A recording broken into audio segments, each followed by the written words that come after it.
All right, good afternoon, everybody. Welcome to the San Francisco Board of Supervisors Land Use and Transportation Committee meeting for Monday, March 20th, 2017.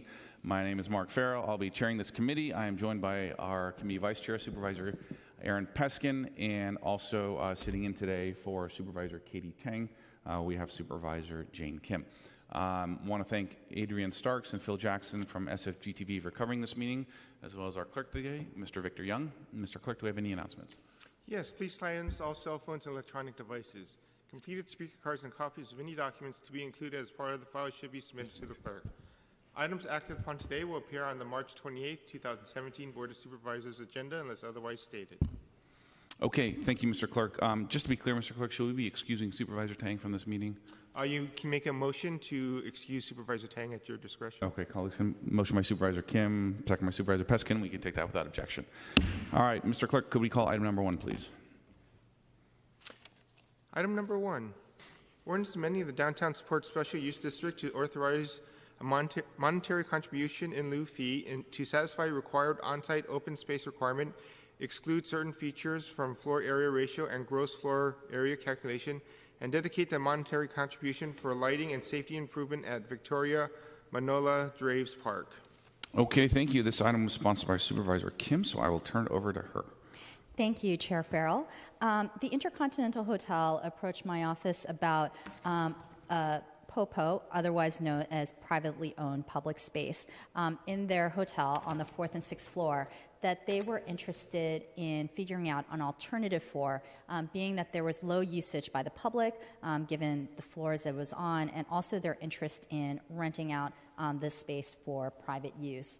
Our office, understanding that when this POPO was required on the Intercontinental Hotel and their SUD, during a time that we were really developing the concept of what a properly usable privately owned public open space could be, and this was one of the bad examples of what a POPO could be, wanted to work with the Intercontinental Hotel to figure out a way that they could either fee out or find an alternative acquisition site that would provide much-needed open space in District 6. As many people know, District 6 has the fewest and smallest parks in the city and county of San Francisco. Second, only narrowly beating District 3, Supervisor Aaron Peskin. And so parks and open space are incredibly important to our neighborhoods in the South of Market and the Tenderloin. We spent the last 3 years working on a proper solution to this issue, exploring a number of different alleyways that we could convert into open space, and finally, after years of community outreach, realizing that after speaking with the community, that most folks wanted us to enhance existing open space in the South of Market, particularly at Victoria Manola Draves Park, the only multi-use park in San Francisco. Now, this is the first project sponsor that is feeing out of their current POPO requirement. And so we spent quite a bit of time with the planning department figuring out what would be the appropriate precedent that we would set for this use. In the meantime, also changing future POPOs in the South of Market so they become usable. And I'm happy to see that the planning department has recommended in the Central SOMA plan that all POPOs be on the ground floor, ensuring their usage by the public, unlike prior when we allowed project sponsors to build POPOs in upper floors, which can often be very difficult for members of the public to find. The proposition that is before us today is over years of negotiated fee, looking at nearby area plans, but also seeing what it costs to improve small open space acquisition throughout the neighborhood. In January 2015, the planning department staff made a preliminary recommendation that identified the costs of both acquiring land in South of Market for open space uses as well as park improvement costs. Their recommendation resulted in a fee of $2.3 million.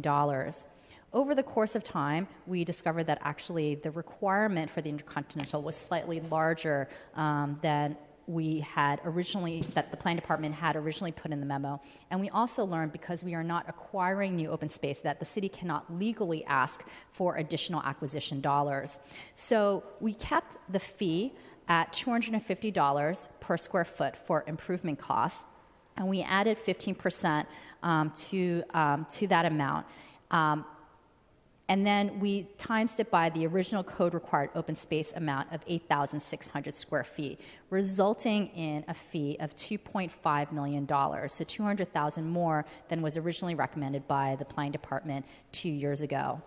This item was then before the Land Use Committee in the month of December, and we had learned that the Intercontinental had left rental proposals for this privately owned public space on their website.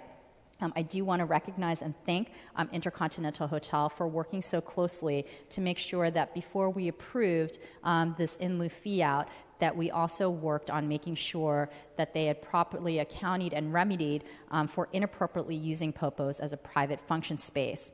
We learned, and they worked closely and were very transparent with us, that they had inappropriately used the Popo as a private function space for a total of 630 days between 2008 and 2016. Applying a 250 per day penalty to the 630 days of overflow would have generated a potential penalty of $150,500.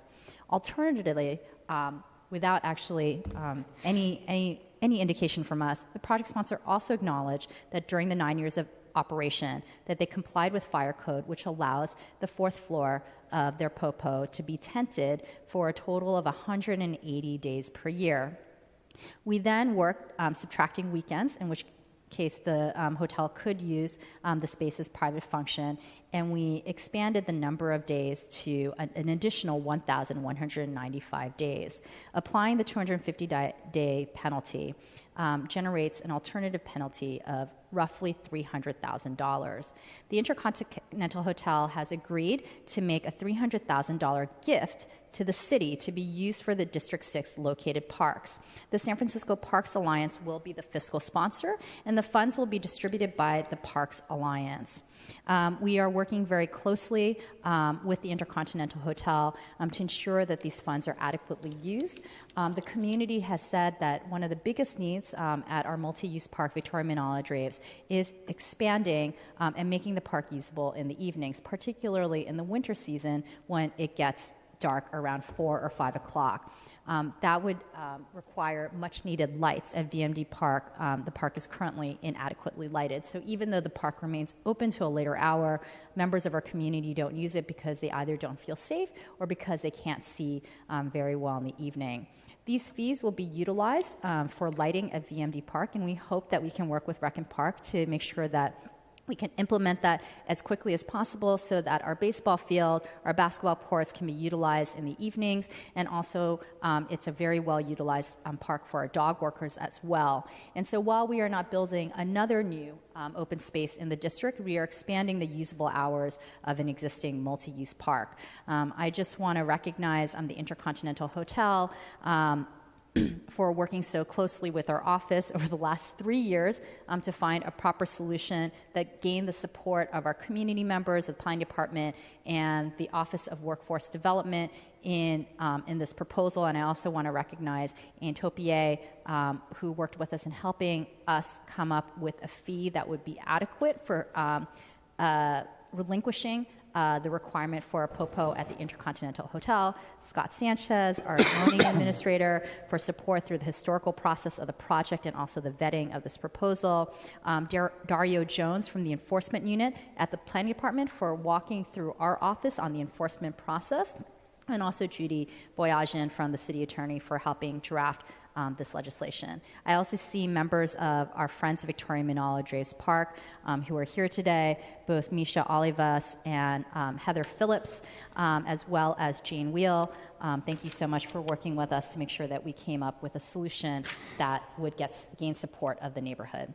And so I was hoping to bring up Ms. Topier, project manager of OEWD, who can go through the history of how we calculated the current in lieu fee payment.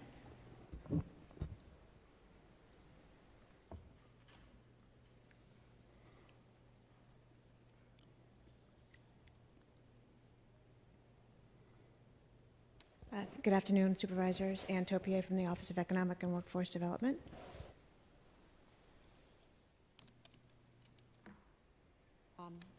I guess I can just jump right in. I was asked to kind of take a look at some of the existing proposals that have been put on the table over the past couple of years, working with Planning Department recommendations. And the original recommendation that I was shown started with a $500 per square foot fee applied to 4,600 square feet of open space. And so when I started looking into it, I realized that the original ordinance called for, or code called for 8,600 square feet of open space on site. So my initial recommendation was to immediately apply it to the entire 8,600. In speaking to planning staff, as well as Rec Park staff and the Department of Real Estate, it became clear that while there had been an extensive search to find open space in D6 that we could apply this fee to, there didn't really seem to be anything available. However, planning staff did provide some nearby hard and soft cost fees or hard and soft costs that they had from nearby plaza and open space projects, including the Eagle Plaza, the Mint Plaza, and Annie Alley proposed costs, which ranged from $61 a square foot to $432 a square foot. Also using the citywide development impact fee register. As you know, this was a negotiated fee, not an impact fee. There was no nexus study for the feeing out of this site. So using the citywide development impact fee register, looking at what eastern neighborhoods would apply, which in today's dollars would be $101 a square foot. And again, kind of using all of those basic factors of a range from $61 to $430 a square foot, a range in impact fees that range for open space from $1 a square foot up to $1,600 a square foot, and kind of trying to land in the middle somewhere where we could apply a fee that all sides could agree on. Thank you so much, Ms. Topier. May I just ask, so you said the original plans were for 8,600, but they only built 4,600? No, the original code requirement for the hotel was 8,600 square feet. My understanding is that during the approval of the hotel, the Planning Commission recommended another 4,000 square feet, and it is my understanding at the time that that 4,000 square feet was a one-time fee that was paid to as a contribution to Mint Plaza, so providing 4,000 square feet, or to cover the cost of 4,000 square feet at Mint Plaza. So just to clarify, the original Planning Department report identified, when they identified the potential recommendation of the fee of $2.3 million, had said that the intercontinental requirement of the POPO was 4,600 square feet, and they were actually mistaken. What was the original code required open space was 8,600 square feet. Because at the time, even the Planning Commission then had recognized that this wasn't great open space for members of the public. They recommended that the Intercontinental, pay an additional 4,600 square foot in open space fees. That's my understanding. Another 4,000 square feet at Mint Plaza. So on top of the 8,600 that they built on site. So they basically bought out a part at the beginning. Bought out a park. So they basically they paid a fee, a one-time fee towards Mint Plaza at the time. And my understanding was that was also for the park space and ongoing operations and maintenance of the 4,000 square feet. Thank you, Ms. Topier. I don't see any other questions from members of the committee, but we do have Scott Sanchez here, our zoning administrator from the Planning Department, if there are any further questions. If not, I just recommend that we open up for public comment. Okay, we'll open up public comment here. I have 4 speaker cards. Anyone else, please feel free to line up. Everyone will have 2 minutes. I have Jane Weil, Heather Phillips, Misha Omas, and Jackie from Intercontinental. And if there's anyone else, please feel free to come on up. Come on up to the microphone here, and if you're not up right now, just line up on the far wall and we'll get you through. Is this, yeah, this is good.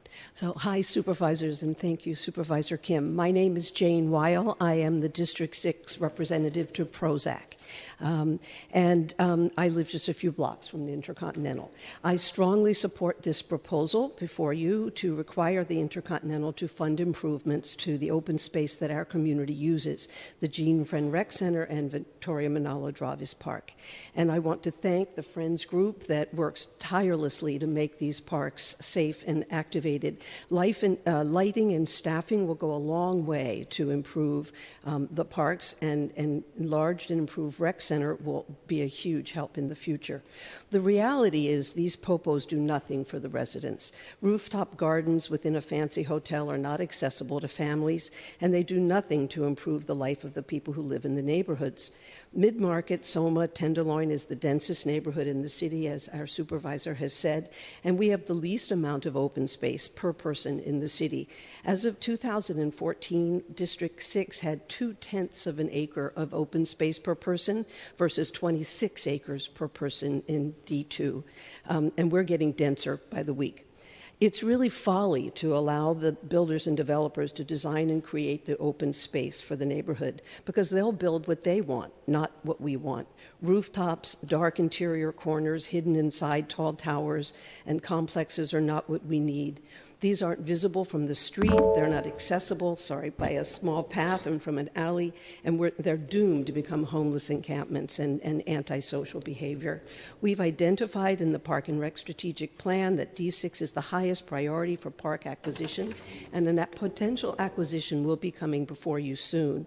But we need more than one park. We need as much as we can get, and we need it now, not in 10 years. There are more than 10,000 new housing units being either just opened or in the pipeline in a tiny little space.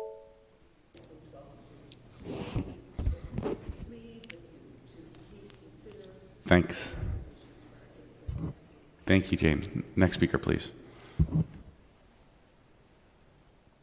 Good afternoon. My name is Heather Phillips, and I was a South of Market resident for 10 years. I work at United Players, and I'm part of the Friends of the Gene Friend Rec Center and Victoria Manalo Draves Park.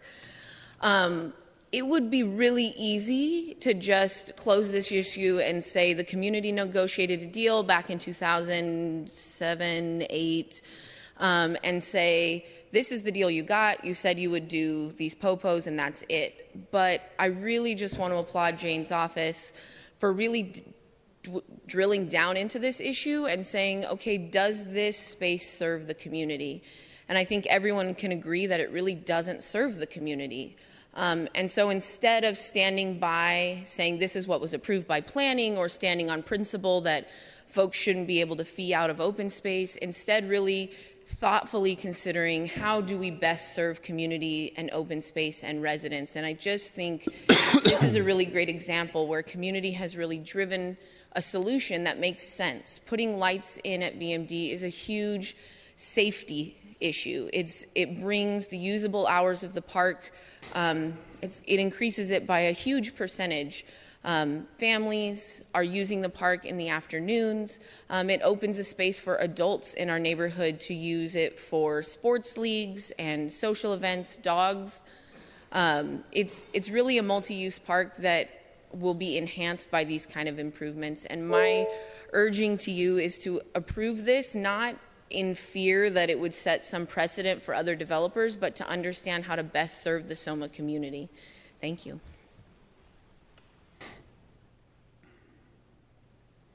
Can I use this one? Is this one? Oh, yes. Good afternoon, Commissioners. My name is Misha Olivas. I am here wearing many hats today. I'm a resident of Soma. I am a member of the Friends of the Park group. I work with United Players, and I'm also coordinating the Soma Youth Collaborative, which is a little over 20 organizations that all work together in service of Bessie Carmichael. And just for a quick point of reference, South Park was built in 1852. The Gene Friend Rec Center was built in 1990, and Victoria Manalo Draves was built in 2006. So that's what we got. It's all we got. And so we work really hard to make them the best parks that they can be. We've lobbied to get a home run fence at Victoria Manalo Draves to keep the field safe from dogs. We've lobbied for a batting cage. And this park is really where our community comes together. The new residents, the old residents, seniors, kids, they're coming together at this park. And so we've really taken an initiative to try and make it a place that's welcome to everyone. And since 2006, this has been a huge community ask. We've really, not only to extend the usable hours of the park, but also just safety around the park. Residents who live around there, it's got one of the highest rates of break-ins around that park because at night it's dark, there's huge trees, and it's really hard to see. So I can't say it any better than Heather said. You know, sometimes things don't work, and it's okay to step back and say that instead of trying to force a square peg into a round hole. I know that that there could be the fear of this precedent, but I really hope that instead of trying to force the community to have a space and keep a space that isn't usable, you know, I think it's really commendable that Jane and the Intercon and the community have been able to come together and come to an agreement that we all feel good about, and that I think is just going to increase usage of the park and help us bring our diverging factions of community together in a place that's open and welcoming to everyone. Thank you. Thank you. Next speaker, please. Hi, my name is Jackie Chavez. I work for the San Francisco Unified School District, promoting safe routes to schools. And I'm also working with Bessie Carmichael School. I started working with them a year ago, and one of my assignments was to find a meeting spot for parents, staff, and students to meet and then walk to school together. It had to be at least 4 blocks away. So a year ago, I did my search, and I walked around the Soma and could not find a park for parents and students and staff to meet. It was really quite depressing for me because I live in the Excelsior where we're blessed with lots of parks, and I couldn't find one suitable meeting place that felt safe and inviting for kids and families to meet up and just walk to school together. We're trying to get kids to learn how to walk and bike to school safely in a group. And not having a meeting spot is really difficult. And in the Soma, it's been one of my biggest challenges. I work with lots of schools in the city, but the fact that you guys don't have a park nearby, the only park is actually a block away, and that doesn't constitute a walk to school. So trying to find a meeting spot. So I want to just say thank you for finding a solution to this a space that did not work out. And bringing up lighting to the park, that's great. But keep in mind, that you do need more open spaces in your area. You do need more parks. So that's all I'm going to say. Thank you. Thank you. Next speaker, please. Hi, my name is Tim Figueres. I'm a member of the Friends of VMD and Gene Friend Rec Center. I've also worked for Rec and Park, just recently retired, for over 40 years in the neighborhood. And a lot of people don't realize, but South of Market had one of the biggest parks in the city.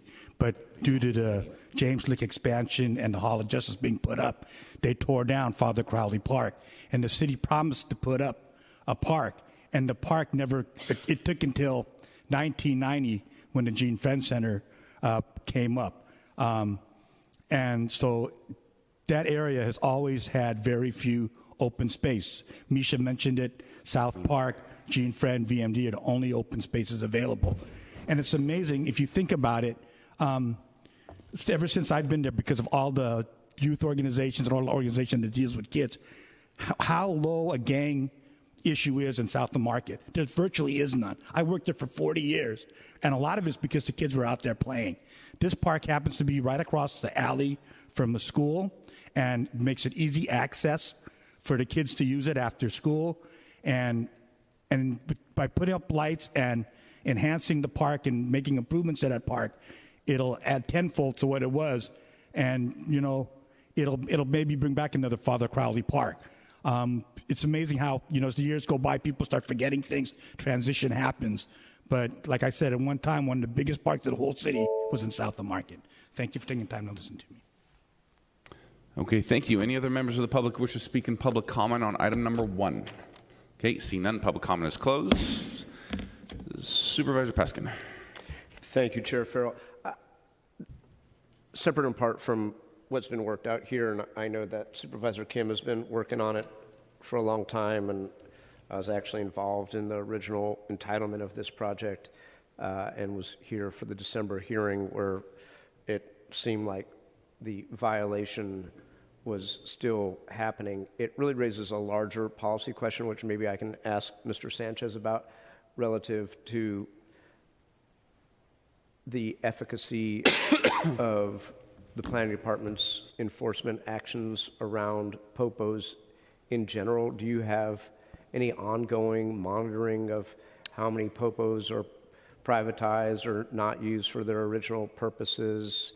What enforcement actions do you and the department undertake in those cases? Why did this one take so long? Thank you, Supervisor. So we do take popos enforcement very seriously. Over the past few years, there has been legislation to improve the signage requirements for popos. As part of that process, when that legislation was developed, our staff did investigate and review the various popos. We looked at all the popos throughout the city to determine code compliance, and found some that were not in complete compliance, worked to bring those into compliance with the code.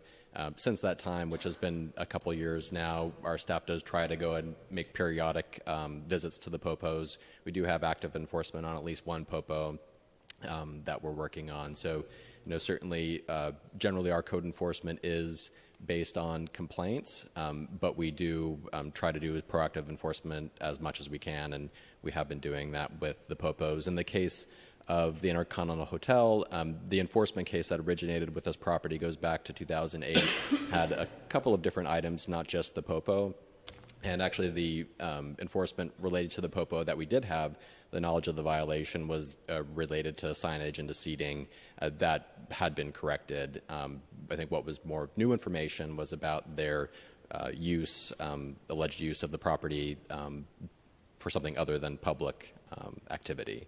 And so that was more of a new information for us. We never received complaints to our office about that use of the property for non-public uses. But certainly under the code, and it's been outlined to the project sponsor, given this type of outdoor open space, it doesn't need to be made publicly accessible 24/7.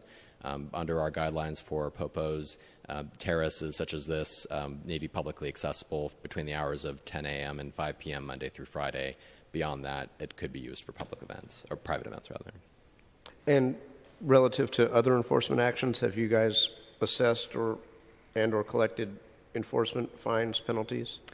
We have one that I just issued a notice of violation for, so if they don't respond and bring that into compliance, then there would be penalties that would be assessed on that property.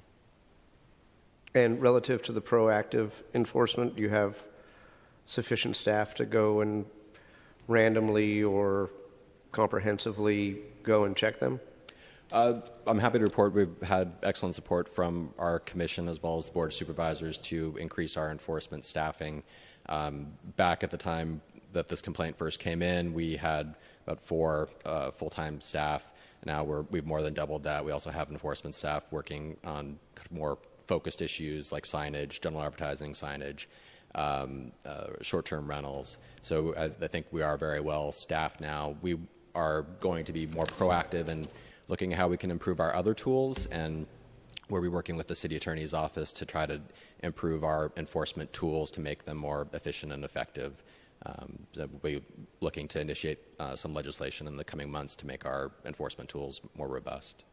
And between the December revelations in this committee that the violations were ongoing and today's hearing on March the 20th, were there any subsequent actions undertaken by planning relative to enforcement in this particular case? No issues of notice of violation were issued for the property, but we have had discussions with the project sponsor about bringing the property into compliance.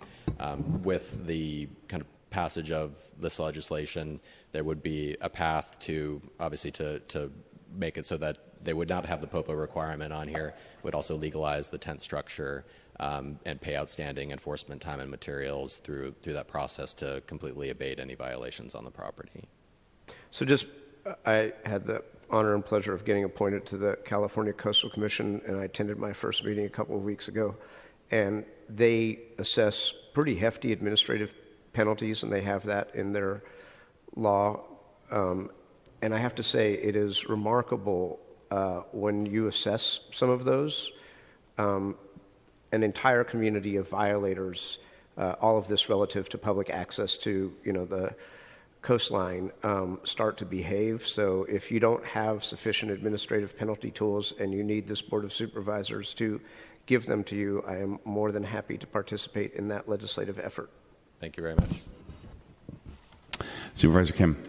Thank you, Chair Farrell. And just to follow up on Supervisor Peskin's comments, after we learned of some of these violations, we did do an inquiry into the Planning Department around its enforcement actions and the history over the last decade, and we are going to be having a hearing at GAO, hopefully in April, with the Planning Department on its enforcement capacity and history as well. I think it's a twofold issue. One, we want to make sure that we are writing legislation and writing the planning code in a way that the city can actually enforce our laws. I think that's always one issue, and I think certainly recommending moving forward that POPOs are required to be on the ground floor will certainly help in that enforcement arena. And second, when there is a violation, how can we support the planning department in actually issuing these notices of violation and assessing the penalties and fees?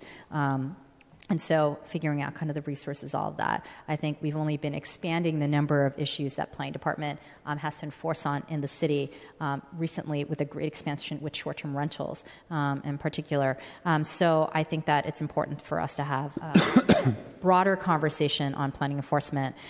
Finally, I just wanted to ask the committee, I'll make a motion to move this forward with positive recommendation. I want to thank members of our community in the South of Market for working with us, along with the Planning Department, Office of Economic and Workforce Development, and also to the Intercontinental Hotel. I forgot to mention that Peter Kohler is here, the General Manager of Intercontinental Hotel, to address any questions that we may have for bringing forward this proposed negotiation, which will support lighting at Victoria Minolodres Park, and also $300,000 for activation and programming throughout the next few years.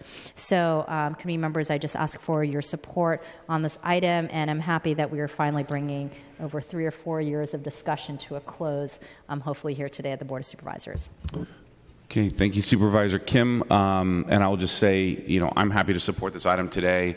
I think any time that you have, these POPOs, and I agree with Supervisor Kim's comment before about kind of where Planning Commission and staff is going with them going forward, more utility to the public, I think is better.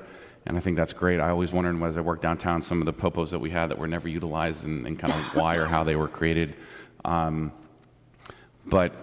any time, certainly the community can come together with a park nearby, fully support that and so forth. I think my frustration on this item has lied, not anybody outside of city staff, to be very clear about it, but I think internal city staff. I will say my office has asked for numbers on this for time and time again, and after months of committee, it's actually just came forward last Thursday, received some numbers here. So I don't know what department it is, but I will say when we go forward, I would certainly expect something better and different. And quite frankly, if we're going to calendar these things, we want to have all the information in front of us well in advance. But that being said, I think this is a good thing for the community. I think it's the right thing to do. We obviously want our hotels like Intercontinental to be able to operate more freely and kind of within the rules and be able to use their space effectively. So happy to support it today. So Supervisor Kim, was that a motion? Yes. Okay, motion by Supervisor Kim to move item number 1 forward with recommendations. Second by Supervisor Peskin. We could take it without objection. All right, Mr. Clerk, could you call item number 2, please? Item number 2, resolution adopting findings under California Environmental Quality Act, CEQA Guidelines, and Administrative Code, Chapter 31, including the adoption of mitigation, monitoring, and reporting programs related to funding of the Sewer System Improvement Program, Southeast Water Pollution Control Plant, New Head Works Facility. Okay, thank you very much. I know our PUC is here to speak on this item, so let's get going. Thank you. Good afternoon. And I believe SFGTV, we do have a PowerPoint presentation as well. Yes, we do, and John Scarpula will be driving for me.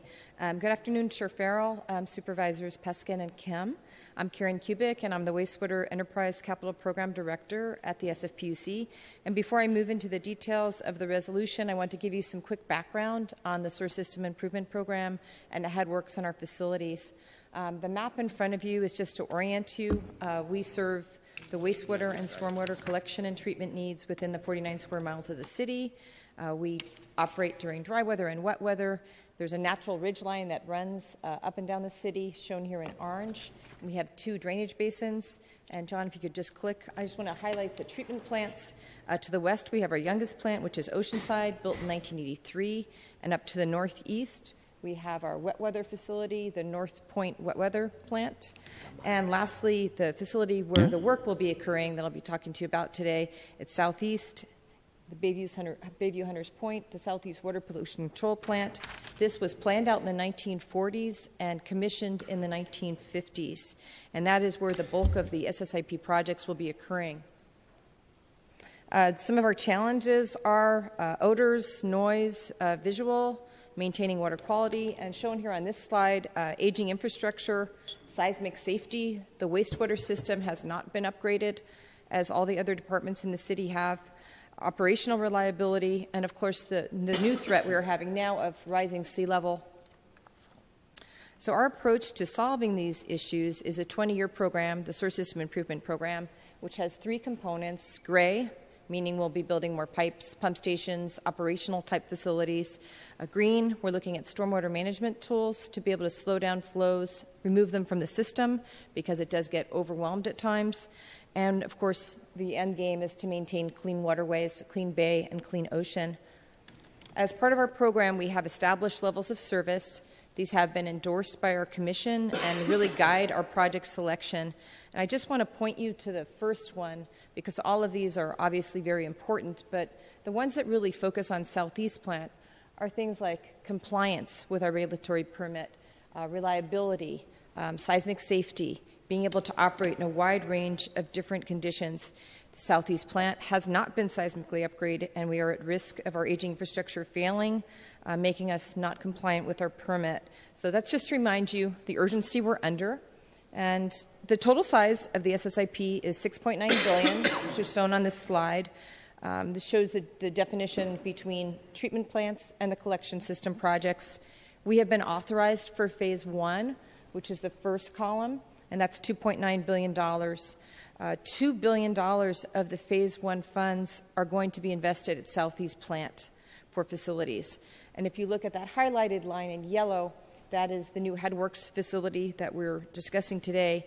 That total is $359 million for that project. Of that project, of the $359 million, $256 million is for the construction. The construction funds are on Controller's Appropriation Reserve, subject to our commission approval, which we received in February 28th, and your discretionary adoption of the CEQA findings that I'm presenting to you today. I also wanted to advise you that the PUC is pursuing low-interest state revolving loan funds to finance all eligible costs. So that is happening in parallel. Our next slide, you can see the aerial of Southeast Plant. Every square inch is covered. It's a very impacted site. It's located in Bayview Hunters Point. It treats 80% of the city's wastewater. It operates 24/7. It's a very constrained site. It's surrounded on 3 sides by residences and businesses and has Caltrain in the back. The processes are aging, and while we do the construction at this facility, we will be operating the treatment plant. We don't have a backup plant, but that gives you an idea of some additional challenges we have. This is the plant for the future. These are some of the new facilities that will be built. The blue are the biosolids facilities, and we'll be back here to talk about those another day. The green is where the Headworks facilities will be built. The Headworks is where all the flows enter the plant from the north and the south. And the job of the Headworks is really that of pretreatment. It's removing large obstacles, things like solids, tires, bricks, 2x4s, all kinds of things that really wreak havoc on our system. It also has to remove sand and fine grit that otherwise will basically wear out every process along the way and take up valuable capacity. It is an extremely odorous portion of the plant because so much air is changing place. It has not got the modern odor control. It has not been upgraded for seismic. The standards when it was built were just very different than they are today. These facilities are located basically at Evans and Rankin. This is a shot of what the new facility is going to look like, and a lot of the focus is going to be on grit removal, removing of fine screenings to get that out of the system before it enters the rest of the plant. We'll be seismically upgrading it, and we'll be enhancing the odor control with state-of-the-art odor control systems. This facility is actually a 3D cut of the new headworks. And it's a challenging facility because it has to be able to operate at very low flows during dry weather and go up to maximum during wet weather. And that's why it looks like something from Star Trek. The new 250 million gallons a day headworks, if you look from left to right, has odor control facilities, screenings, grit handling, and a distribution structure. It's also going to have a control room and electrical facility. And if we look at the schedule, we have received the final mitigated neg deck from the planning department, and that was December 19, 2016. We got authority from our commission to move forward February 28th, and with the committee's recommendation to move forward and approval of the full board, we will begin construction of this facility in August, and it's a 5-year construction period. Now, as I mentioned, the project has received a mitigated neg deck CEQA analysis, and it was determined the project area has an elevated sensitivity for archaeological sites based on previous geoarchaeological borings. Now, the bottom, I just want to highlight the project would conform to clean construction ordinance. We'll be using Tier 4 engines for off-road equipment and renewable diesel to make sure we do not exceed any regulatory standards for criteria pollutants such as particulate matter or nitrogen oxides.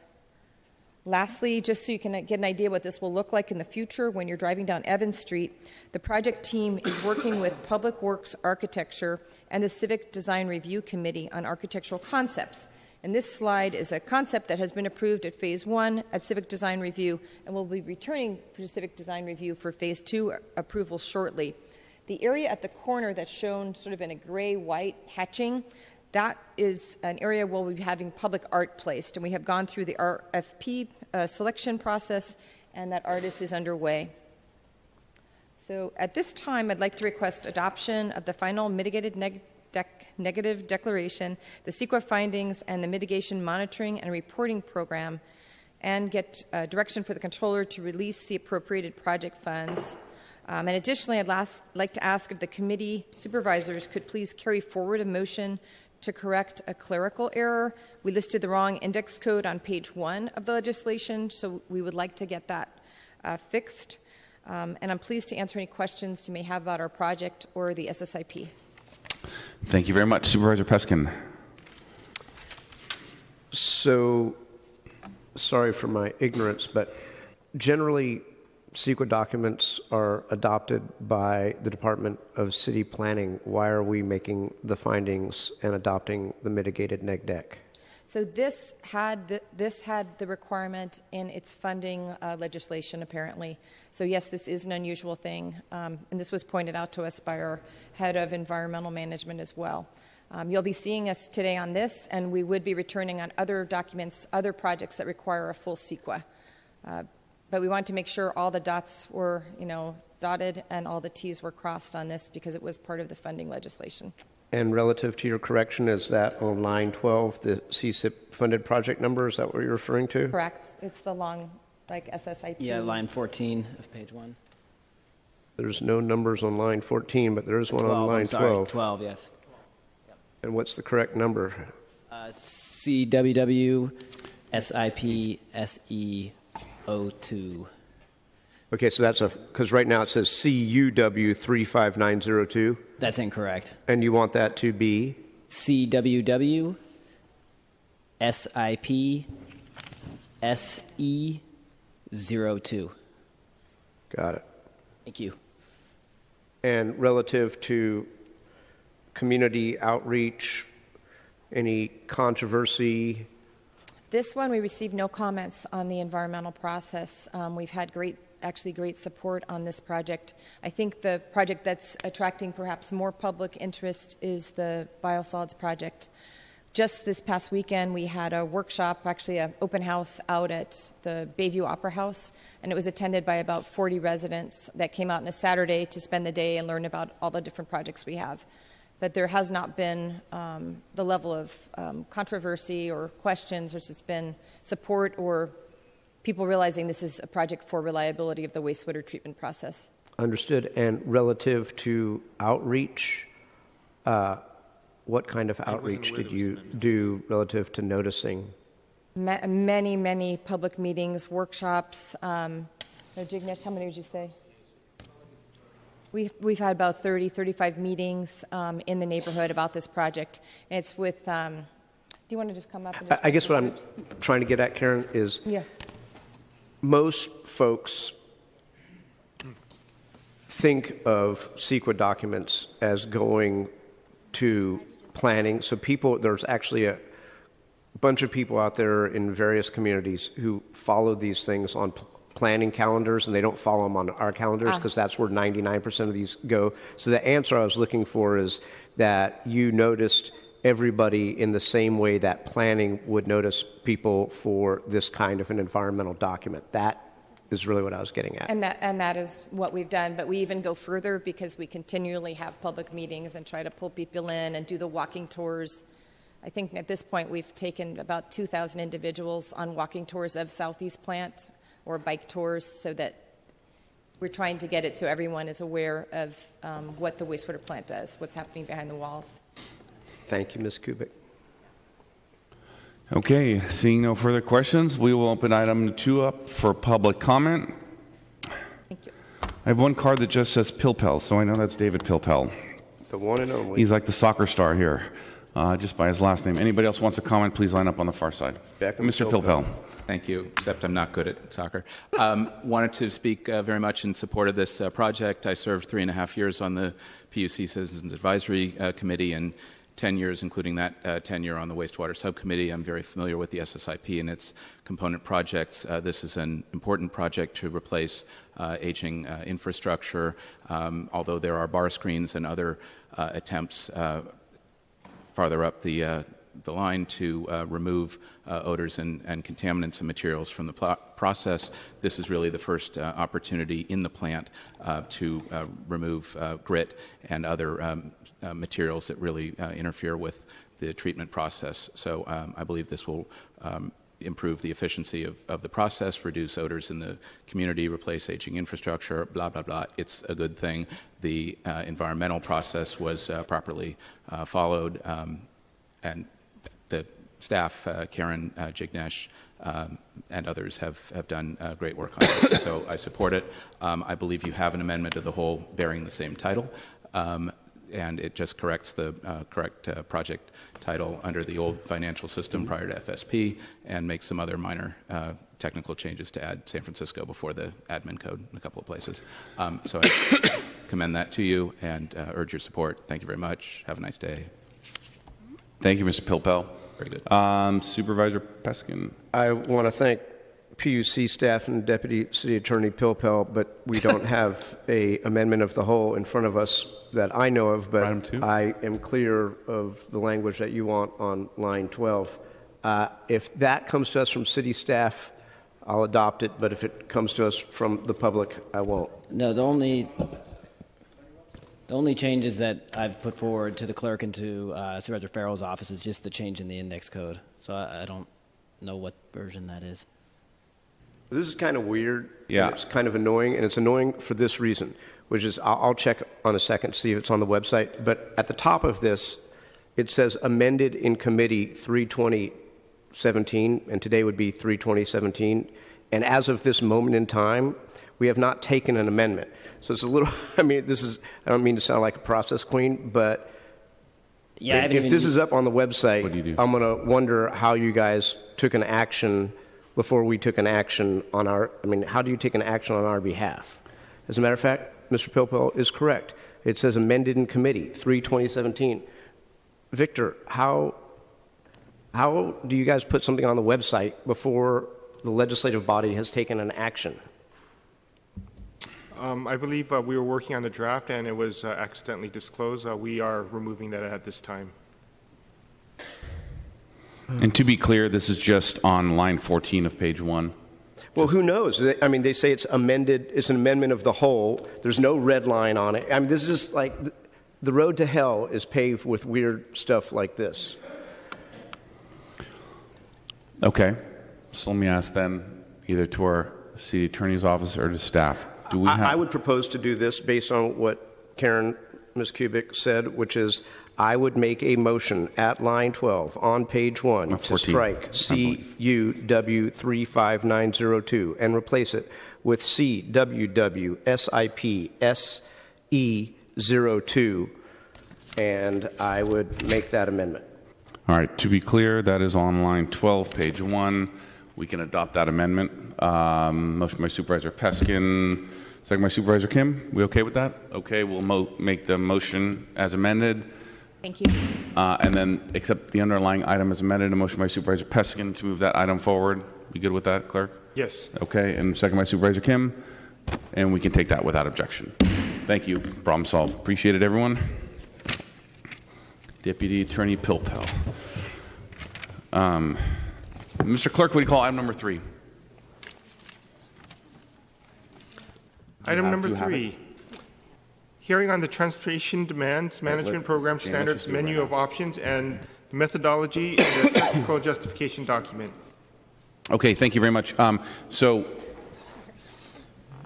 we are at item 3. We're going to go back though real quick. I believe we have to make adopt an amendment, a set of amendments for item number 1. So Supervisor Kim, can I have a motion to rescind the vote on item number 1? Sure, I'd like to make a motion to rescind the vote on item number 1. Motion by Supervisor Kim, second by Supervisor Peskin. If I could talk, taken without objection. Supervisor Kim. My apologies for missing this. We thought that we had introduced some of this in the substitute legislation, but actually this had come in a little bit later. I had mentioned at the end that in a follow-up to us being notified of the fact that the project sponsor had been illegally using the privately owned public space in the park. Over the last 3 months, we worked and negotiated on a gift to address and remedy the violations that they had been making. And I had stated that this gift was rounded up to $300,000 to the San Francisco Parks Alliance to be used for activation and programming in Victoria Menal-a-Dre's Park. I have submitted these amendments now to the clerk and to members of the Land Use Committee. It just provides an additional amendment that we have a gift acceptance of additional funds to support Victoria Menal-a-Dre's Park or other existing underutilized parks in District 6 at $300,000. And so that language is now before the Land Use Committee, and just looking to the City Attorney to see if that is adequate and sufficient.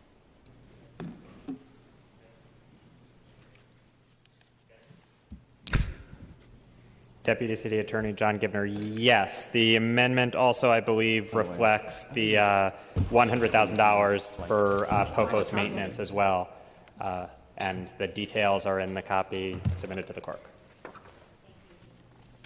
Thank you, Mr. Gibner. So I'd like to make a motion to amend item number 1 to reflect the summary that I have just articulated. Supervisor Kim, through the chair, not to be a process queen, on 2 items in a row, but if you could hand me a copy of that so I could look at it, that would be great before I second.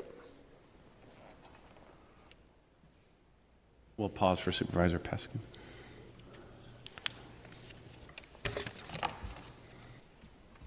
And I just want to appreciate that members of the committee like to read the amendments before they vote on it.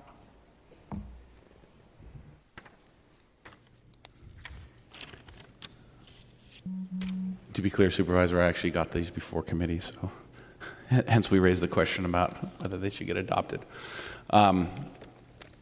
My apologies for that. I was not aware that the amendments were not distributed to committee members, and we will certainly remedy that next time at Land Use Committee. That happens, not a problem. All right. So here's,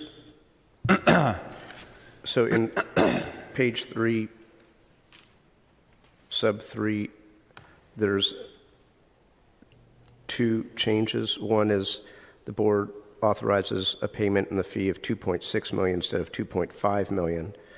And then at the end of that sentence says, and an additional $100,000 representing the maintenance costs that typically accompanies any popos that is the responsibility of the private owner. So that is an explanation of the additional 100,000 from 2.5 to 2.6? Question mark? Yes, that is correct. And then the 300,000 is the gift acceptance on pages 4 and 5. And just, I didn't actually state this when the item was up, but we worked with Rec and Park in coming up with that 100,000 fee to be added to the in lieu payment. And Rec and Park had stated that $2,600 would be the cost estimate for the maintenance of the lights once we installed it per year. We estimated that 35 years is a reasonable period of time that a popo would be in use. So the total maintenance cost for 35 years at $2,600 a year is $91,000. We just rounded that up to $100,000 to be an addition to the in lieu payment. So the $2.5 million goes towards the actual capital improvement of installing the lights. The additional $100,000 goes towards 35 years of maintaining the lights, as RPD has summarized. And there are 2 copies, so Chair Farrell does also have a copy of the amendments too. I have read them, and I can second the amendments. Okay, so we have a motion to approve the underlying amendments. Item number 1, motion by Supervisor Kim, second by Supervisor Peskin. We can take that without objection. And then approval of the underlying item as amended, motion by Supervisor Kim, and another second by Supervisor Peskin, and we can take that without objection. Thank you, Committee. All right. We are back to item number 3, colleagues. This item was sponsored by Supervisors Yee, Fewer, and Cohen, and I see Supervisor Yee and Fewer here at committee. Welcome to our Land Use Committee. With that, I'll turn it over to both of you. Supervisor Yee, you're first on the roster on that one, so we'll turn it over to you first. Okay, thanks, Chair Farrell and other committee members. And I want to thank Supervisor Fewer and Cohen for co-sponsoring this hearing. I call this hearing today to get basically a deeper understanding behind the methodology and planning around the city's new transportation demand management program, which the Board of Supervisors approved earlier this year. I think we can all fundamentally agree that the city should do everything it can to encourage the best vehicle miles traveled in cars. The least, not the best, the best and the least. That is the ultimate goal of the transportation demand management. As I understand, the program is ever evolving, and the menu of options for developers to choose from to meet its transportation demand management goals is a living document. That is why I wanted to bring the planning team back to this committee to talk through some of the thinking and allow us the ability to engage in the process as the program develops. In my own district, we are using transportation demand management to further this discussion around transportation and parking needs at the potential Balboa Reservoir housing site, which is currently being used by City College as a parking lot. To be honest, when the planning department first brought this proposal to me, I thought the initial study was going to study existing impacts and help suggest short-term solutions to the traffic conditions that exist today. Of course, I was assured that this was part of the transportation demand management study, but it wasn't the only aspect. The premise is that it's about future planning and deterring people from driving in the first place. So when the program came before the board, while I was in agreement with the concept in general, I still had many questions about the point system and how the formula worked. It has been an ongoing learning process for our community and for myself. I know that the team at Planning and SMTA have studied the data extensively. Today, I want to allow them to provide an overview of the Transportation Demand Management Program and talk more about the methodology, as well as answer specific questions about certain categories. I want to thank the staff and this committee for allowing us the opportunity to delve deeper into this and ask more questions. Before I bring up the staff, I think Supervisor Fewer might want to have some opening remarks. Yes, thank you, Supervisor Yee. My interest is in this, and I am new to the board, so I wasn't here for previous discussions. But when I was presented with this, I had a series of questions around the menu options and the thinking behind it. I am in support of a transportation demand management program. I think that it is very forward-thinking to do that, and I think it's necessary, but I also have concerns about overall city goals and whether or not we should be looking at other measures besides vehicle miles traveled when we are looking at this menu of options, as they can maybe align and even complement some other city goals that we have collectively decided on as a board and as a city.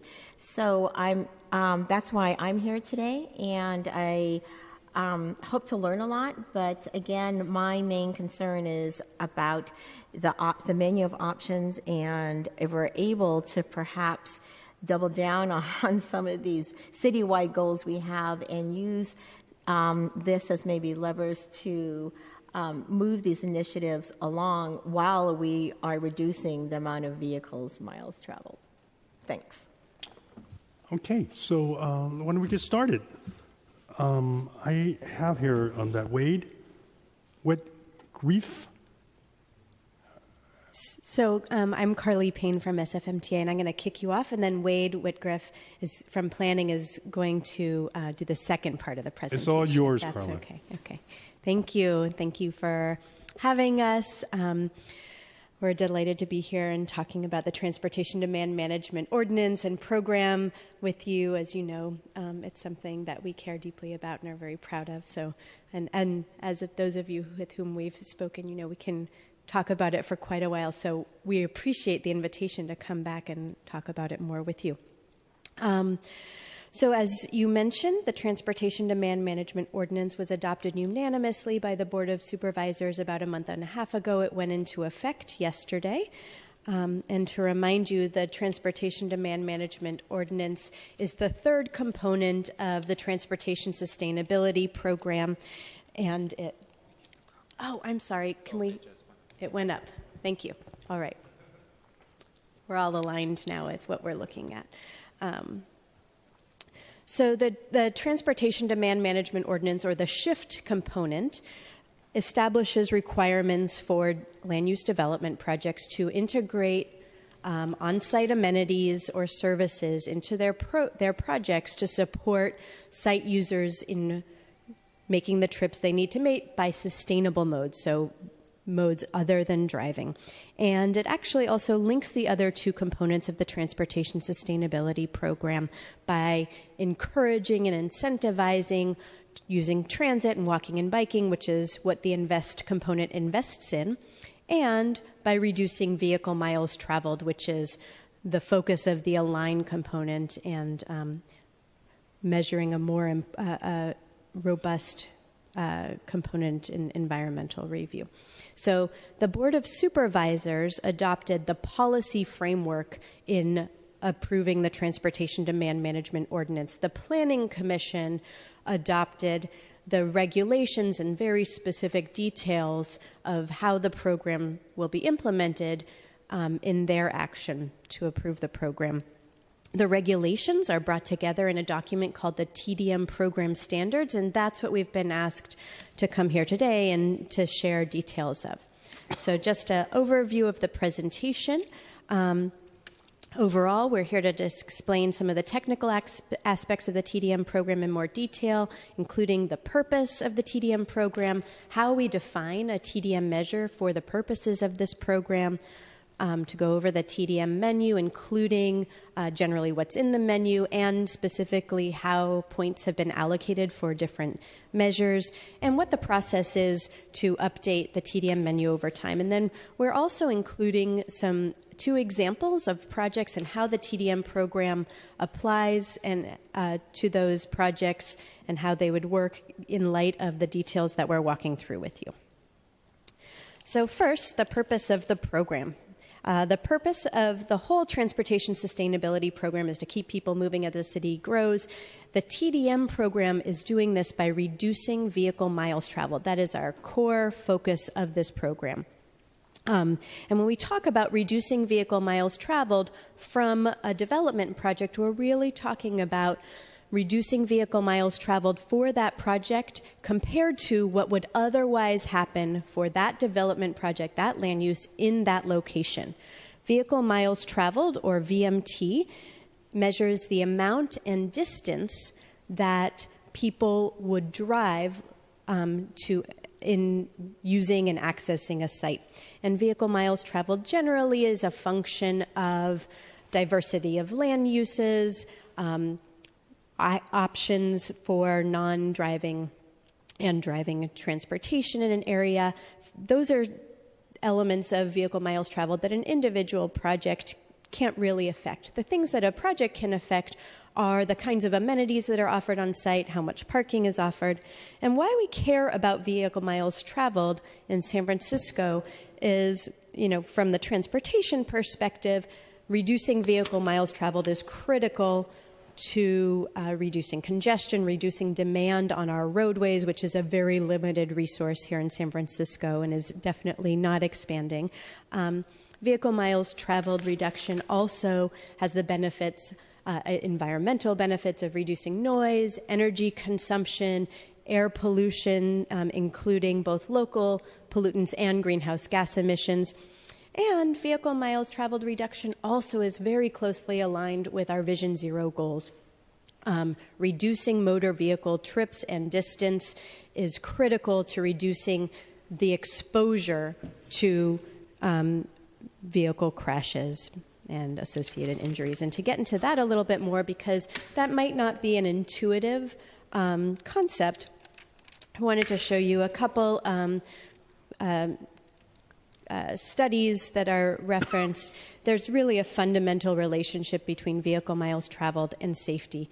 Multiple traffic and safety studies have shown not only a correlation between increasing higher VMT and the occurrence of traffic crashes or fatalities, but a causality between total miles traveled and crashes. So more VMT, the more crashes, and therefore the more severe and fatal injuries, and that is something in San Francisco we are very serious about. In fact, the Vision Zero representatives came and testified in front of the Board of Supervisors saying that this TDM program is a really important tool in the Vision Zero toolbox. So when we, to remind you, the way that the program works is that every project has to select from a menu of options in order to accrue enough points to achieve its required points target. And when we set about identifying what measures should be in this menu of options, first we had to define what is a TDM measure for the purpose of this program. Well, clearly the program is focused on reducing VMT, so the measures have to be measures that effectively reduce vehicle miles traveled. They also have to affect the trips of site users, so that's residents, workers, or visitors to the site. And they need to be under the control of the property owner, because this is something we are asking the developer and future property owners to be responsible for. So the way that we identified measures to evaluate for inclusion in the menu was through an extensive literature review of what TDM measures are out there that have been demonstrated to be effective. We looked in our own planning code for what are we already requiring and how do we build off of our existing requirements. And we looked at other jurisdictions across the country and best practices, both in terms of requirements and transportation demand management measures that are being implemented voluntarily that could be integrated into the program. We also were inspired through stakeholder outreach to identify and design measures that stakeholders were calling for. And a key example of this, as we heard from stakeholders, please include measures that address some of the challenges that families have doing the things that they need to do when they want to get around without a car. And so we really listened to that as well. Then we rejected from inclusion in our menu measures that fundamentally did not meet the definition of reducing vehicle miles traveled, being under the control of the developer, affecting trips of site users. Measures that are TDM but are more area-wide, so things like Safe Routes to Schools program, that is not something an individual developer can control, or congestion pricing, also effective, not something an individual project site can control. We also didn't include some measures that are great TDM measures, but we thought would be challenging to ensure and monitor for compliance. As you may recall, ensuring that projects are actually delivering the measures that they've committed to is a core component of this program, and we wanted to make sure that every measure that we included in the menu was something that we could describe. Here is how you would comply, and here's how we, the city, will ensure that you're complying. So I'm going to turn it over to Wade from the Planning Department to get into the details of the menu and how the points were allocated and how the program will update over time and some examples. Then we'll both be available for questions. Thank you, Carly. Good afternoon, supervisors. My name is Wade Wyckoff, Senior Planner, Planning Department. Great to be back here again to talk about TDM. Hopefully that's an acronym we all know. And I'm just going to pick up where Carly left off, in that once we chose the measures that met the definition of a TDM measure, we put them into 8 categories, as shown here. Those 8 categories are active transportation, car share, delivery, family-friendly, high occupancy vehicles, information and communications, land use, and parking management. These 8 categories contain 26 TDM measures. Some of those measures have additional options with different requirements, and this resulted in 66 options. All of the options have been allocated points reflective only based on how effective they are in reducing vehicle miles traveled. We used a variety of different sources to assign those point values. We looked at other literature. Some examples of that was a pretty comprehensive report done by the California Air Pollution Control Officers Association that looked at how effective different measures were at reducing VMT as well as greenhouse gas emissions. Ongoing research done by the California Air Resources Board as part of Senate Bill 375, land use and transportation planning requirements.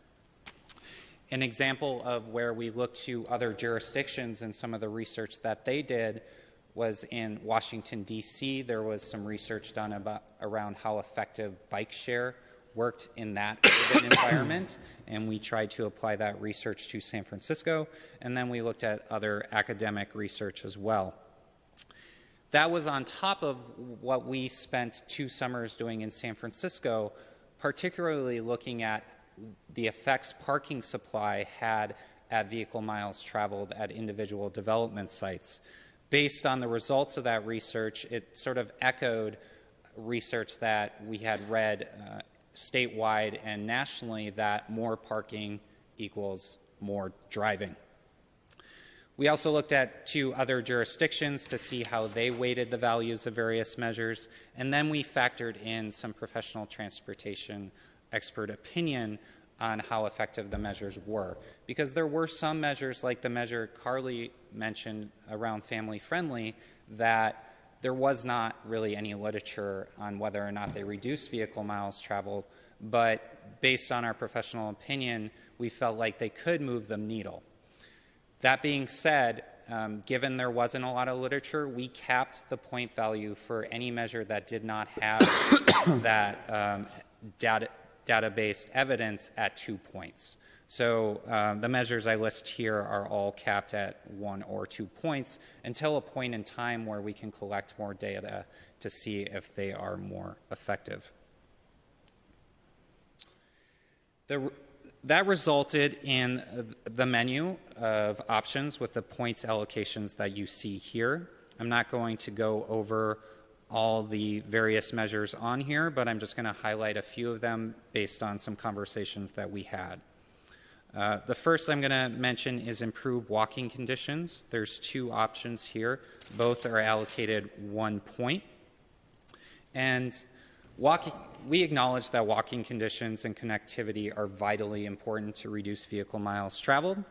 However, the extent that an individual developer can improve walking conditions surrounding their site are typically limited. There are circumstances where you get into situations where you have development agreements where developers can influence VMT a little bit more, but those circumstances are rare and those details can be worked out in development agreements. And this is because most walking conditions improvements really require area or corridor-wide improvements to really reduce VMT effectively.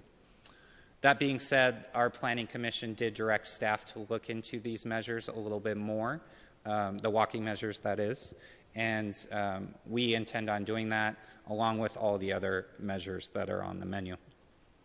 One of the other measures that I want to just point out is the shuttle bus service measure. We heard a number of comments on this over our outreach process.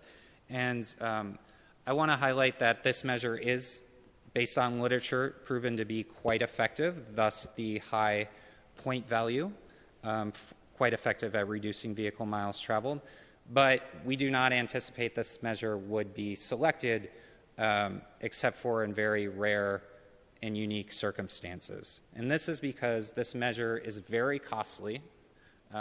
The frequency requirements of running the shuttle as defined in the measure are quite frequent, so there's a large operational cost.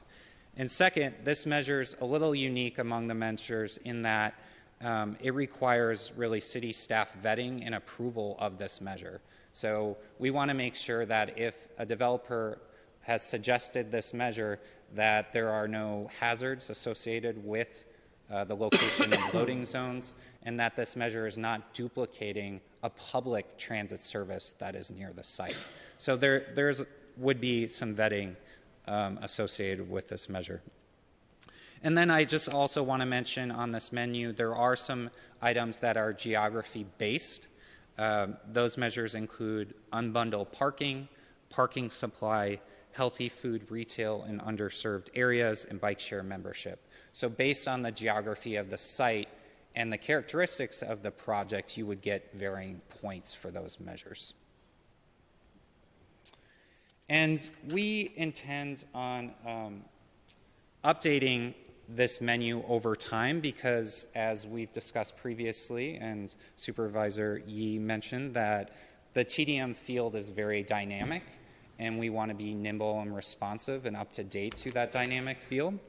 So we can update these measures. And this can occur because, as Carly mentioned, the Board of Supervisors adopted the policy and then the Planning Commission adopted the regulations.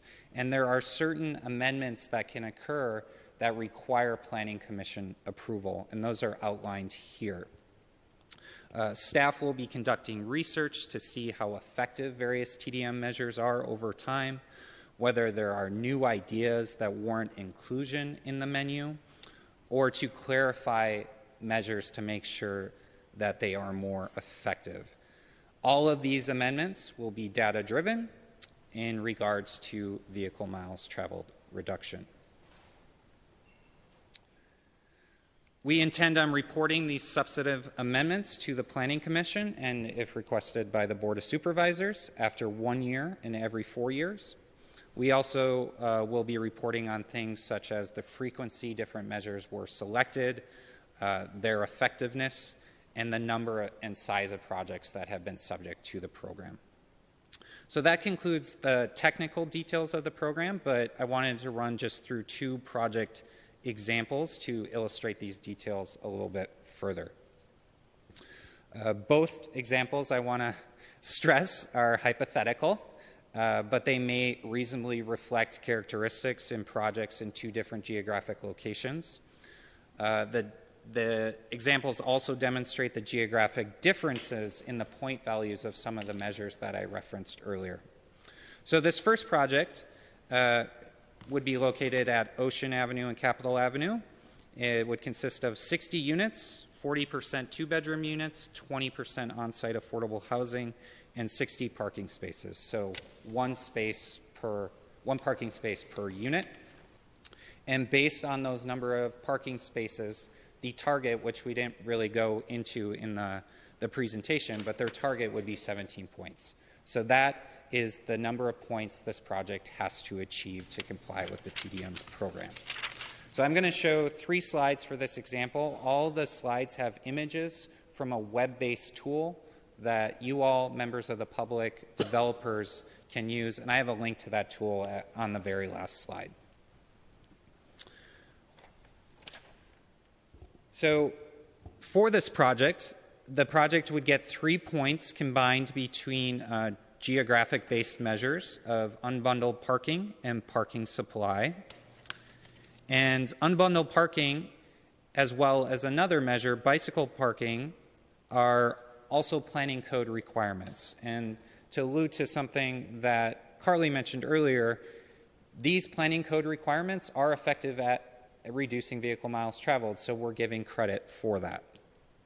I've also selected on this slide car share that goes above and beyond what the planning code requires.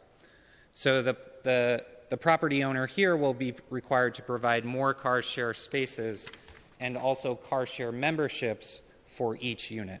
So combined on this slide, the project's about halfway. It has 8 of its 17 points. To get the rest of the points, sort of scrolling down on our web-based tool, they need 9 more points. So here I've selected a combination of family-friendly measures, and between the combination of those measures, car share, and the percentage of 2-bedroom units on the site, the project would get 2 more points for what we're deeming a family TDM package. Other measures I've selected here are signage, and the project would get points for the amount and level of on-site affordability that they provided. So combined for this project, they have a number of measures that would become their TDM plan. And quickly, I'll just go through another example. It's similar in sort of character, but smaller in size and in a different location here at Geary Boulevard and 6th Avenue. In this example, the project has 40 units, 40% 2-bedroom, 18% on-site affordable housing, and 40 parking spaces. So again, the project is parked at 1 parking space per 1 unit. And given this project has 20 fewer parking spaces than the previous project, it has a target of 2 fewer points. So their target shown on this slide is 15 points. So in this example, the project's getting additional points for its geographic location for unbundled parking, and it gets 3 points and 0 points for parking supply. And then I've selected some additional bicycle parking for the project, and then car share parking again. So on this slide, it gets 7 points.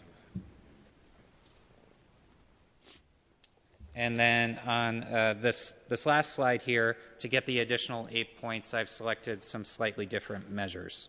Here I've selected delivery supportive amenities, again, family-friendly amenities, and then a measure that doesn't actually require space in the building, and that is contributions or incentives. So this is, in this instance, providing like a 25% subsidy to each unit in the building for purchasing a Muni Pass, so a transit subsidy.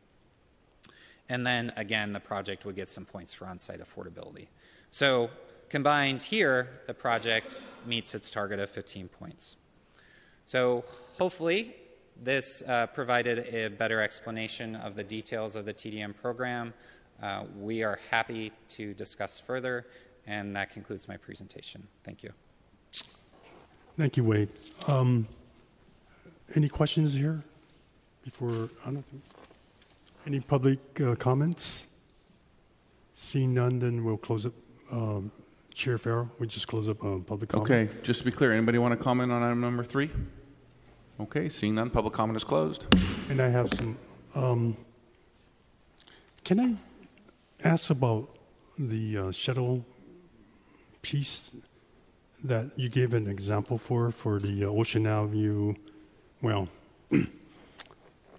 yeah, you're probably right about that particular site, but the shuttle piece for, let's say, if there's a shuttle that's coming out of the Balboa Reservoir project,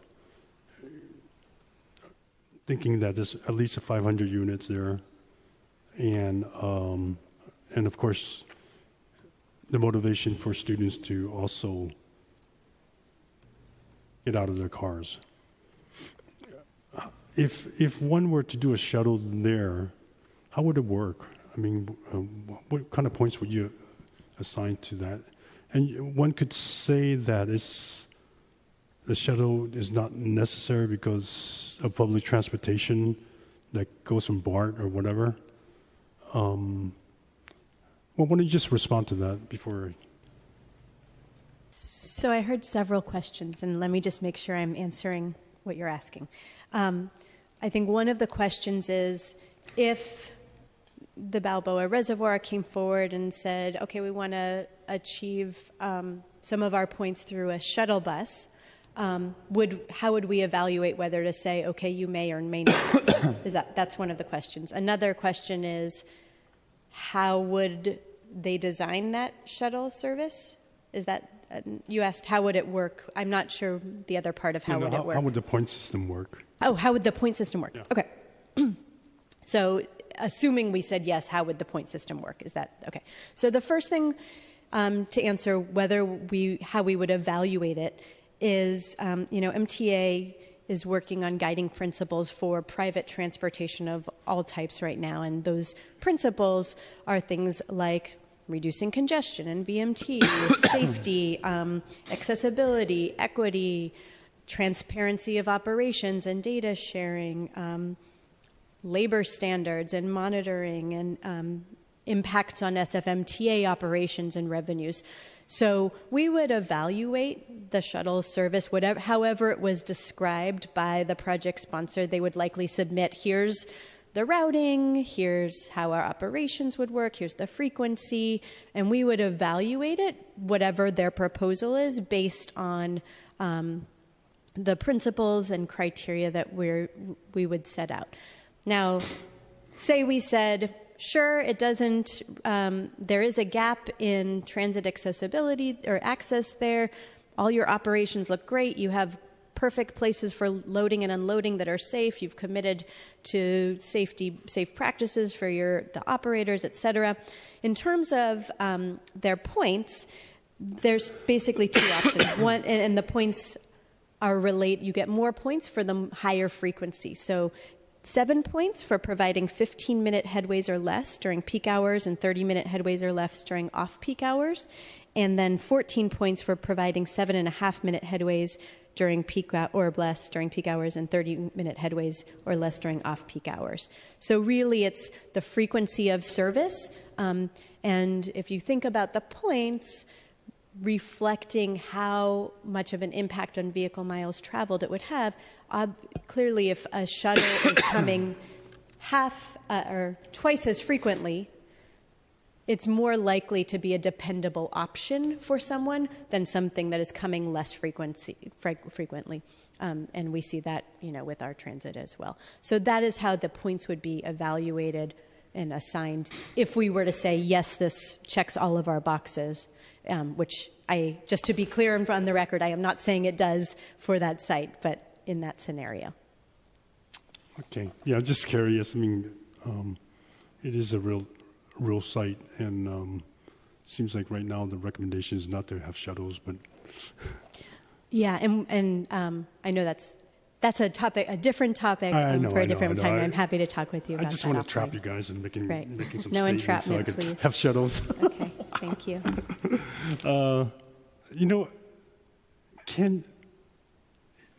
So you assign the points and so forth, and then you're hoping that the developers will then follow through with their commitments. And then I guess the question is, given how difficult it is in any development, whether it's we have all these regulations, and then, but we also know that the DBI, Department of Building Inspection and so forth, sometimes they don't necessarily go back and inspect things for every single little thing, and they wait for somebody to complain maybe. But how will you enforce these elements? I'm going to ask Wade from Planning to get this one, but I will say that this is something that sets this program apart from nearly anything else in the planning code, is our approach to enforcement. Correct. And so I think there was an earlier item today where it was talking about complaint-based, and most of the planning code is complaint-based. Here we built into the program a proactive monitoring and reporting. So with the various fees associated with the TDM program that a developer will have to pay, a portion of those fees is covering the staff time to do site audits as well as to review annual, or I should say ongoing monitoring and reporting reports from the developer. So right before, and just to illustrate this, right before a development becomes occupied, prior to the certificate of occupancy, planning staff will go out to the site to make sure that physical measures are in place. So how many car share measures or spaces did you say you were going to provide? How many are there? As well as that they're ready to implement any programmatic measures, so like the transit subsidy that I said previously. The site becomes occupied, and then 18 months after that occupancy, the ongoing monitoring and reporting reports will be required by the developer or the property owner.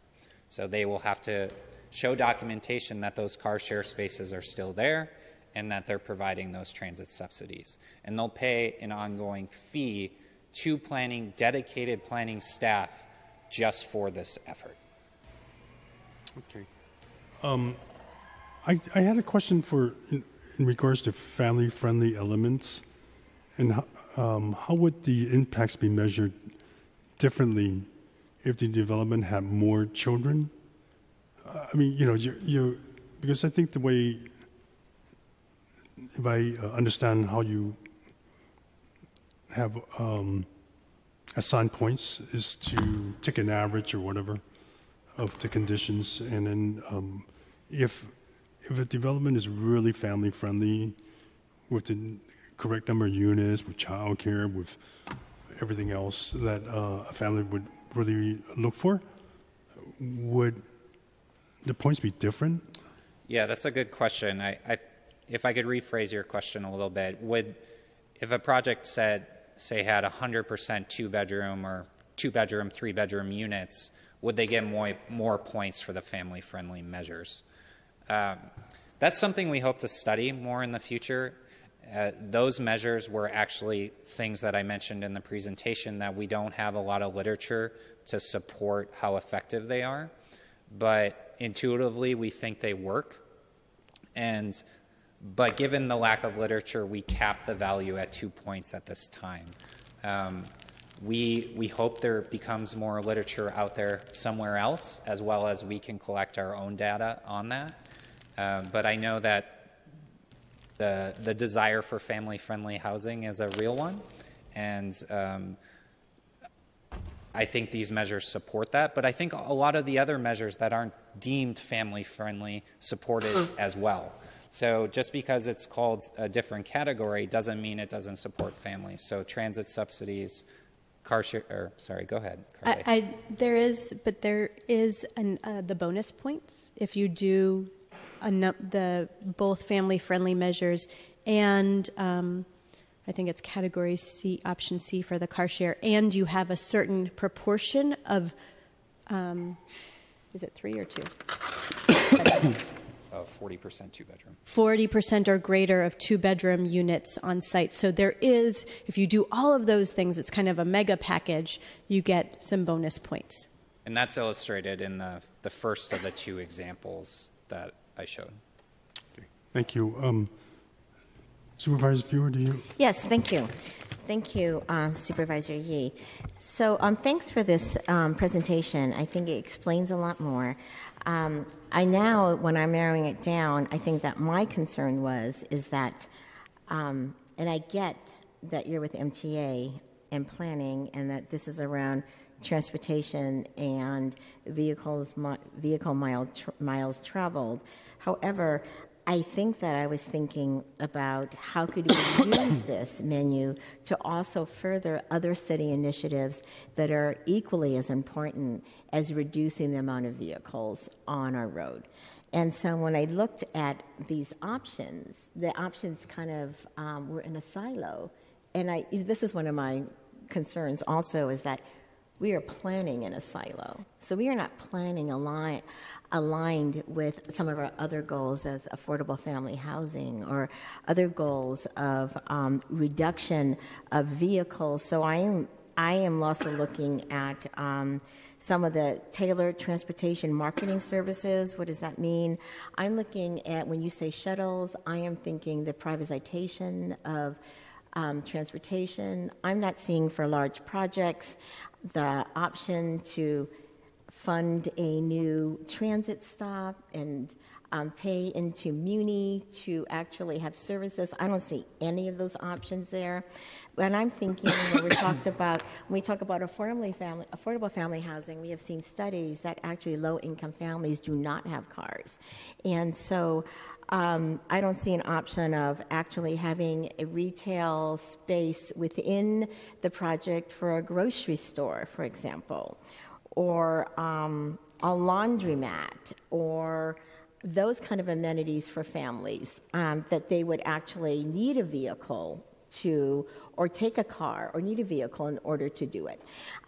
So I guess my thing about this is, and my main concern, and maybe not so much an objection, but as a critical friend, is that it seems as though we can be using these levers to also advance other citywide initiatives and not think so much of this in a silo just around the vehicles traveled. I mean, like, how many miles traveled? I mean, I do think that we need to look at this with an eye to reduce the amount of vehicles on the road, which means reducing the amount of private vehicles on the road, even if they are owned by corporations or run by corporations that are unregulated in our communities, such as Lyft and Uber. And so I am looking at levers, looking at this as there could be other levers that actually help us with not just this goal, but through a numerical system, advance some of our citywide goals. And so we are all working together. I guess that's my main complaint about a lot of the planning that's been going on. I'm just learning about it, so I just want to be honest that I don't know a lot about it. I'm just learning. But it just seems that we're thinking about it in a silo, and we're not thinking about every resource we have to further some of our city goals, which is, I think we just heard actually a presentation on family housing and the need for affordable family housing here, which actually this could be a way to push that forward. Also, you know, when we're looking at on-site childcare services, I just think the value that has over something like, you know, bicycle share membership or showers and lockers. It just seems like the point system could reflect sort of that this is sort of a greater need, so we give developers more points for doing it, because actually as a society, it means more. And so that's just my pushback on it. I know that you've worked a really long time on this. I know there was a lot of planning around this, but and I know I'm coming in late to this, so I just want to say that I appreciate the work that you've done. My pushback is just that our reluctance to align so much of our planning around other city initiatives that we're also trying to attempt with very little resources.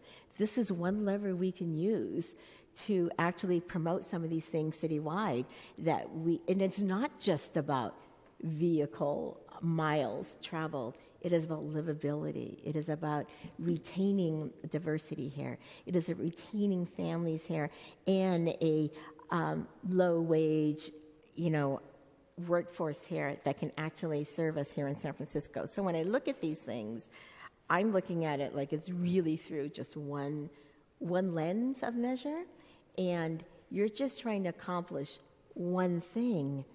But I would love for us to rethink this, that actually we might be able to accomplish many things with this. And that's just my comment. Thanks so much. Thank you, Supervisor Fewer. You trigger another thing that I forgot to ask. I think there's some assumptions here, and I can't argue it one way or another, but I speculate, and this is something that's been in my thoughts and other people's thoughts for a while, where there's a generation of people that are using or owning vehicles less than the generation before. At the same time, when I talk to that generation of people, many of them, even though they might not own their car, actually depend on vehicles, not necessarily public transportation all the time, meaning they're constantly taking Uber or Lyft or some other thing like that, less the taxis, but that's what's happening. And I don't think we do enough research in that arena when, what is it now, 40,000 cars are just running around San Francisco, driving constantly, trying to pick up somebody. So, and I kind of wonder, it's like, and somebody said, well, you don't need a parking space if that person doesn't have a car, but you have 40,000 vehicles running around, operating all day long. And at least for one that drives, like sometimes myself, from my house to here, I'm parked, and I'm not driving my vehicle around and around and around, causing more, pollution. So this is a tough one, I think, but I think we need to, if you can take all these indicators, or whatever you call them, seriously, then we have to look at that aspect, because because your assumption is that, oh, they don't have a vehicle. Wow, we must be driving less. And then if somebody's telling you in the survey, oh yeah, about half the time I'm taking Lyft to work, it sort of throws your assumptions out the door, basically. What's better, to have 20 vehicles driving around your home, waiting for you to actually ask them to drive them, or for somebody to just drive? And if we could do both, reduce vehicle usage, of people that live in San Francisco, and those that are coming from all over the place, to pick up the slack for those that decide not to own a car, that'd be great. But I don't know if that's happening. Any response to that? Supervisor Yee, great observation. And the prevalence of what I'll call for-hire vehicles, transportation network companies, Uber, Lyft, et cetera, has increased, obviously, in the city over the last few years. The city's doing a number of efforts right now to understand their impacts. As part of transportation review for the California Environmental Quality Act, we're currently undergoing data collection at development sites to see the prevalence of people at the site using those types of services. So we're doing intercept surveys, as you refer to, asking people how much they're using them. And I think that's also the real benefit of this program.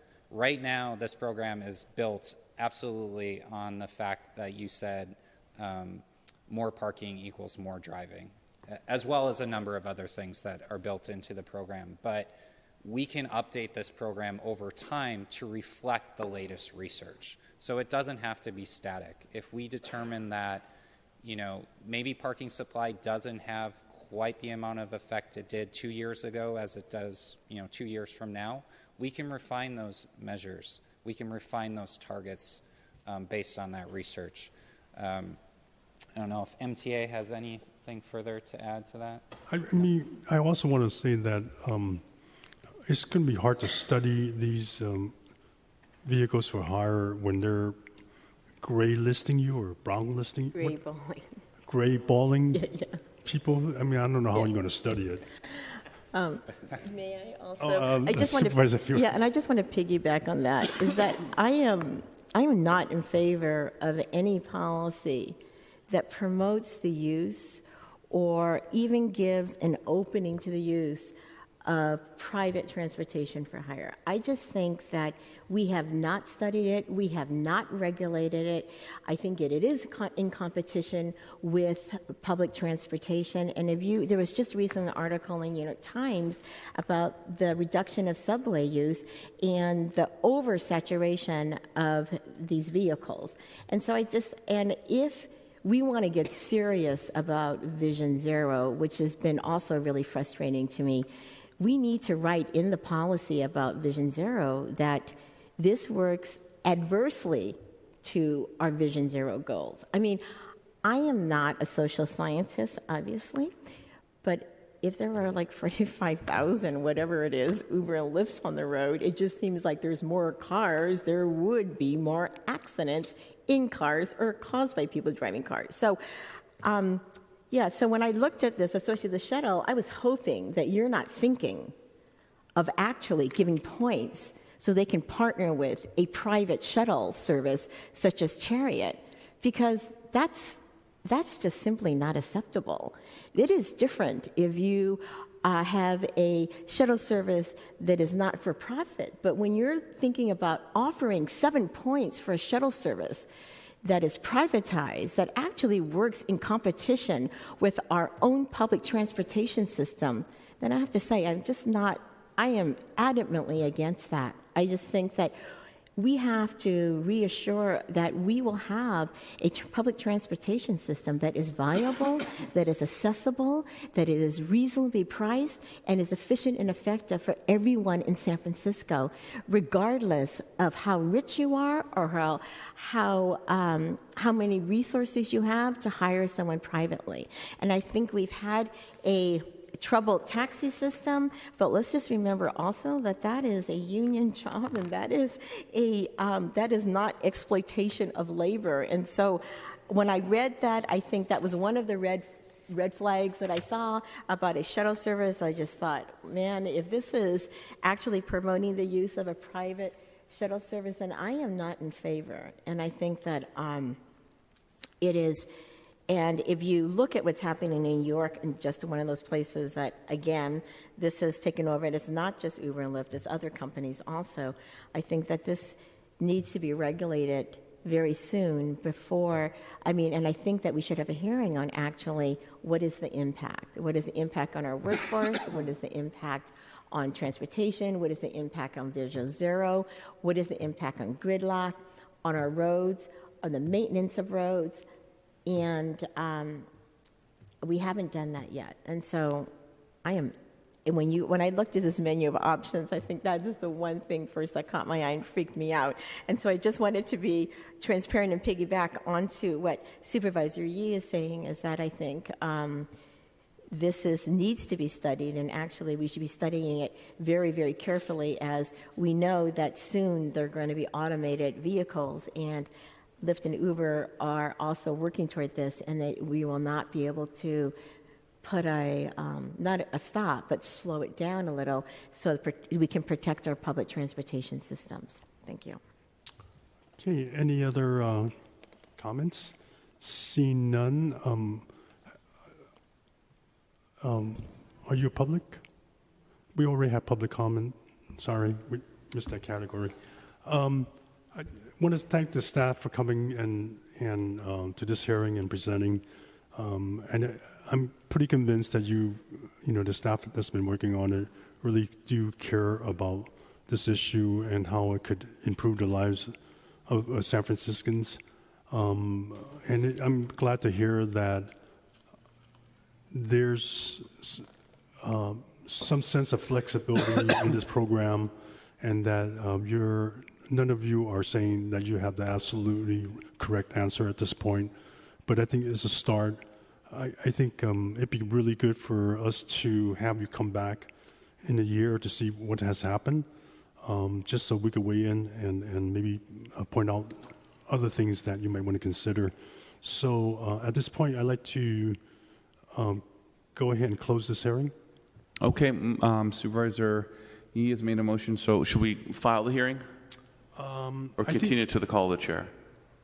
I think we might as well file it, and then we'll just ask for a new hearing in the future. Supervisor Kim, can I get a motion to file this item? Okay, motion by Supervisor Kim, and we can take that without objection. Thanks, Supervisor Yee and Supervisor Fewer. Mr. Clerk, do we have any other items in front of us? That completes the agenda for today. Okay, thanks everybody. We're adjourned.